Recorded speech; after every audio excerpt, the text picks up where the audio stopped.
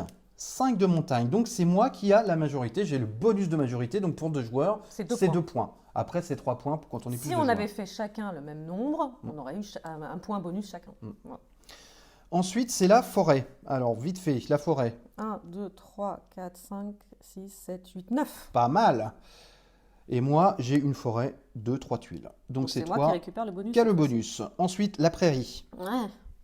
Oui. 2. Eh ben, 6 pour moi. Alors, 2, 6, c'est moi qui ai la majorité. Un, deux. Ensuite, les marais. Les marais, 1, 2, 3, 4. 4 pour toi, 3 pour moi. C'est toi qui as la majorité. Et enfin, les rivières. Alors les rivières, 1, 2, 3, 4, 5. 8 pour moi. 5, c'est moi qui ai la majorité. On refait le sous-total pour l'habitat. Ok, donc 37 pour moi, 27 pour toi. Faut pas oublier les petits jetons nature. J'en ai 2, Moi aussi. t'en as 2. Ouais. Voilà. Et maintenant, vous faites le total. Le total de la faune, le total de l'habitat, avec le total des pommes de pin. Et ça fait, Ça fait qu'il a gagné. Hein. ça fait qu'il a gagné. Ça me paraît oui, évident. on va pas faire le calcul. J'ai gagné cette partie. Mais en tout cas, c'est bien de vous montrer ça parce que on voit tout de suite comment il faut jouer. C'est ça qui est pratique. L'habitat, la faune, il va falloir tout bien concorder. C'est très simple à expliquer. C'est très grand public. Mais ça offre quand même pas mal de stratégies et ça peut être un bon casse-tête. Mais c'est ça qui est bien, c'est que c'est un casse-tête, mais pas tant que ça. Oui. C'est-à-dire qu'une fois qu'on a compris où placer ces animaux, finalement, on n'a pas 36 choix non plus Ouais. au niveau de la tuile, etc. Donc finalement, c'est pas si casse-tête que ça. Hein. C'est juste un peu stratégique. Exactement. Et en plus, la thématique, très à la mode. Hein. On a vu avec des jeux comme Trails récemment ou Parks l'année dernière. Le thème de la nature, de l'environnement est très à la mode. Et c'est aussi pour ça que Cascadia fait le buzz. C'est pas aussi parce que c'est un très bon jeu, très bien pensé, c'est parce que c'est aussi une thématique qui est à la mode.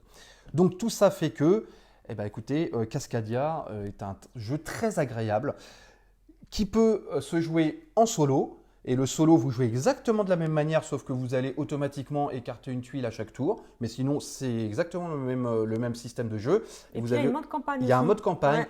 Voilà, où vous pouvez faire plusieurs parties à la suite et cumuler les succès. Et autre avantage du jeu, c'est qu'on l'a dit au début de la vidéo, c'est que y a quand même 4 cartes par animaux. Et en fait, vous verrez, hein, c'est pas toujours aussi simple. Hein. Par exemple, là, il faut 2 buses, mais à une tuile de différence uniquement. Hein. Voilà. Eh bien écoutez, merci de nous avoir suivis. Si vous avez aimé cette vidéo, n'hésitez pas à mettre un pouce bleu. N'hésitez pas à vous abonner à So Many Bits. Et on vous dit à la prochaine. Ouais, à la prochaine. Ciao. À bientôt.